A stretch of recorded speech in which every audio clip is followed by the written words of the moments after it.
Neno la leo: nguvu ya kusamehe na kuachilia. Je, kuna jina ambalo ukilisikia tu moyo wako unaanza kuuma tena? Je, kuna tukio ambalo kila ukilikumbuka macho yako yanajaa machozi? Watu wengine wanatabasamu mbele za watu, lakini ndani wanabeba majeraha ya zamani.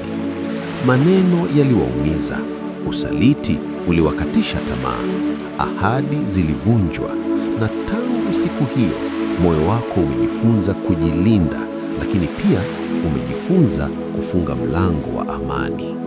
Lakini sikiliza neno la Mungu. Wakolosai 3 mstari wa 13. Vumilianeni na kusameheana, mtu akiwa na sababu ya kumlaumu mwenzake. Kama Bwana alivyowasamehe ninyi, vivyo hivyo ninyi.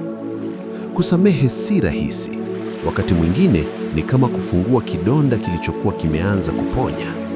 Lakini kutokusamehe ni kuendelea kukishikilia kidonda hicho bila kukiruhusu kiponye. Unaposhikilia maumivu, unampa aliyekuumiza nafasi ya kuendelea kuishi ndani ya mawazo yako bila kulipa kodi.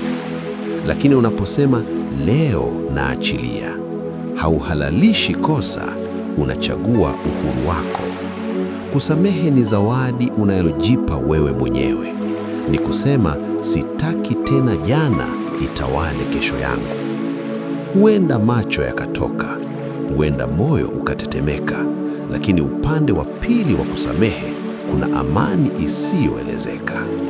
Niruhusu nikuombee. Baba wa mbinguni, ninakuletea msikilizaji anayesikia ujumbe huu sasa.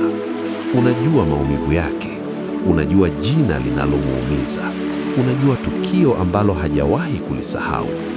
Bwana, gusa moyo wake kwa upole wako.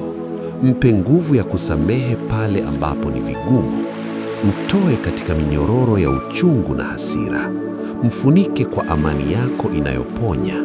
Mpe pumziko la ndani. Mtoe katika mzigo wa jana na muingizie katika uhuru wa leo. Katika jina la Yesu, amina. Tafakari kwa upole. Je, unajua kuwa Mungu anakusubiri uachilie leo ili akufungulie ukurasa mpya wa amani moyoni mwako?